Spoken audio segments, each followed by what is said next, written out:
ओम गणेशाय नमः. अध्याय 15. कानिफनाथांचे श्रीराज्यात आगमन. गोरक्षनाथ आणि कानिफनाथ या उभयतांनी 12 वर्ष बद्रिकाश्रमात तपश्चर्या केली. ती पूर्ण झाल्यानंतर ते दोघे आपापल्या गुरूंचा शोध करावयाकरता निघाले. पण कोठेही शोध न लागल्यामुळे ते दोघेही माशाप्रमाणे तडफडत होते व गुरूंच्या वियोगामुळे त्यांच्या डोळ्यातून पाणी पडत होते. अशा स्थितीमध्ये ते देशोदेशी फिरत होते. गोरक्षनाथ फिरत फिरत गौड बंगाल्यात गेल्यावर हेलापट्टणास आला व तेथील शिवेशी येऊन स्वस्थ बसला. तेथे गावचे जे रक्षक होते त्यांनी त्यास नमस्कार केला. तेव्हा त्यांच्याजवळ गोरक्षनाथ मच्छिंद्रविषयी विचारपूस करू लागला. तेव्हा ते म्हणाले, तुम्ही म्हणता तो गोसावी येथे आला नव्हता, पण जालंधरनाथ या नावाचा एक गोसावी आला होता. तो सूर्यासारखा मोठा तेजस्वी असून आधाराशिवाय त्याच्या डोक्याच्या वर गवताचा भारा राहत असे. तो ते गवत रानातून आणत गावातील लोकांच्या गायींना घाली. तो येथे सुमारे 1 वर्षपर्यंत राहिला, पण पुढे तो कोठे व केव्हा गेला ह्याची माहिती कोणास नाही. ह्या गोष्टीस आज सुमारे 10 वर्ष होत आली. ते भाषण ऐकल्यानंतर मी तो तप सोडून त्याचा शोध करीन म्हणून गुरूंचे नाव पालटले असावे अशा अनेक कल्पना त्याच्या मनात येऊन त्याला अतोनात दुःख झाले. त्या समय ईश्वर कृपेने गुरुची व तुझी भेट होईल, तू काही काळजी करू नकोस अशी ते त्याची समजूत करीत होते. पुढे ते अमळसा विवेक करून गावात भिक्षेस गेला. तो घरोघरी भिक्षा मागवयास फिरत असता तेथे जालंधरास पुरले होते. तेथे गेला व त्याने अलक शब्द करताच आतून जालंधरनाथाने आदेश केला की तेव्हा गोरक्षनाथाने आदेश करून आपले नाव काय म्हणून विचारले.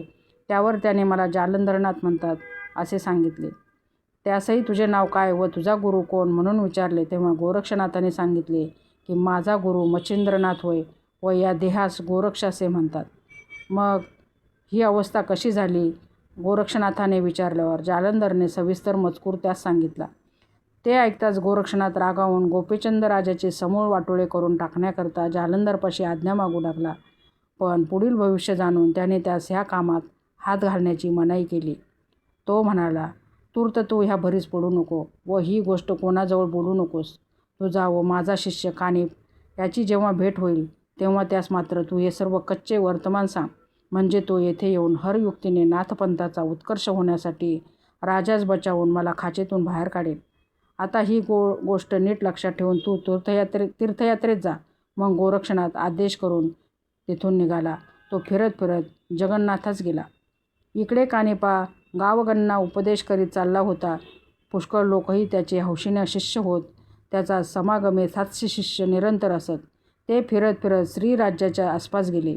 त्या राज्यात पुरुष वाचत नाहीत हे सर्वांना ऐकून ठाऊक होते, पण म्हणून पुढे जाण्यास कोणी धजेना.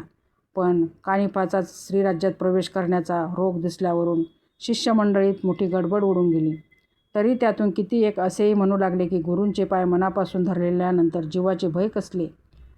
तन मन धन सर्व आपण पूर्वीचा ह्यास अर्पण केले आहे, तर आता जीवाची आशा धरून व्रतभंग करणे अनुचित कर्म होय.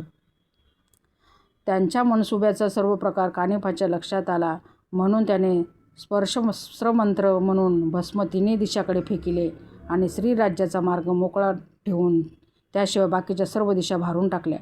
त्याला असे करण्यास 2 कारणे होती. शिष्य पळून जाऊ नयेत आणि मारुतीचा भुभुकार त्या ठिकाणी पोचू नये. ह्याप्रमाणे व्यवस्था करून त्याने आपले शिष्यात जवळ बोलावून सांगितले की मला आता श्रीराज्यात जावायचे आहे, परंतु तो देश मोठा कठीण आहे. त्या ठिकाणी मारुती भुभुकार करीत असतो, त्यामुळे तेथे पुरुष वाचत नाहीत. असे पुढचे देश मोठे कठीण आहे व त्या देशांचा यात्रा करून येण्याचा माझा मानस आहे. जर जालंधरनाथ गुरूंच्या चरणी माझा खरा विश्वास असेल तर दग्याधोक्याशिवाय मनात धरलेल्या यात्रा करून सुरक्षित माघारी येईल. कदाचित जीवावर प्रसंग येऊनही माझी प्राणहानी झाली तरी पुरविली, परंतु मनात आले आहे त्यापेक्षा तिकडे जाऊन यावयाची खचित. तर आता तुमचा विचार कसा आहे तो कळवा. ज्याची गुरुचरणी पूर्ण निष्ठा असेल त्यांनी माझी संगत धरावी आणि ज्यांना जीवाची आशा असेल त्यांनी परत घरी जावे. कानिफाने असे सांगितल्यावर त्यांचे 700 शिष्यापैकी अवघे 7 जण त्याच्याजवळ राहिले आणि बाकीचे सर्व परत चालले. आपण होऊन विचारल्याशिवाय जाणार होते, पण तेने करून आपलं पदरी आले असते. त्यापेक्षा गुरुजीने आपण जाऊन राजीखुशीने जावयास परवानगी दिली, ही गोष्ट फार चांगली झाली. हाच हर्ष मानून ते आनंदाने परत जाऊ लागले. ते गावच्या सीमेपर्यंत सुमारे 1 कोस लांब गेले. परंतु ते स्पर्शस्त्राने त्यास चिकटून धरले. जागच्या जागी खिळून टाकल्याने त्यांना हालचाल करता येईना. मग हात जमिनीवर ठेवून त्यांच्या नेटाने ते पाय सोडावयास पाहत होते, पण हातसुद्धा जमिनीत चिकटून ते सर्व ओनवे होऊन राहिले. इकडे कानिफनाथ राहिलेल्या 7 शिष्यात विभक्त अस्त्रविभूती लावून सांगितले की तुम्ही तिकडे जाऊन दुसरे शिष्य ओनवे होऊन राहिले आहेत त्यांच्या पाठीवर एक एक दगड ठेवा, अशी आज्ञा होताच ते 7 जण त्याचा शोध काढत तेथे गेले. ह्या 7 पाहताच बाकीचे सर्व शिष्य लज्जित झाले. मग त्याची चांगली खरडपट्टी काढून गुरुने सांगितल्याप्रमाणे त्यांच्या पाठीवर दगड ठेवले.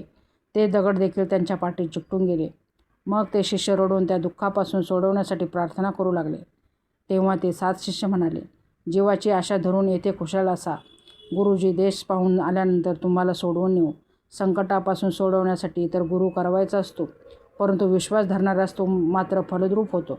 तेव्हा आपला अन्याय क्षमा करून श्रीराज्यात समागमे करून जाण्यासाठी त्यांनी त्या 7 जणांचे पुष्कळ प्रकारे आजर्व केले व आपला भ्रम ओढून गुरुचा प्रताप समजला असे त्यास बोलून दाखविले.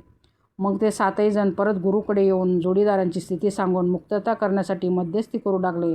गुरुला दया येण्याजोगी त्यांनी बरीच मार्मिक भाषण केले. तेव्हा गुरु कानिफाचे अंतःकरण रवले व त्याने विभकास्त्र मंत्र म्हणून भस्म दिले. ते एका शिष्याने जाऊन त्यास लाविताच ते मोकळे झाले. मग ते सर्वजण येऊन लीनतेचे गुरुच्या पाया पडले.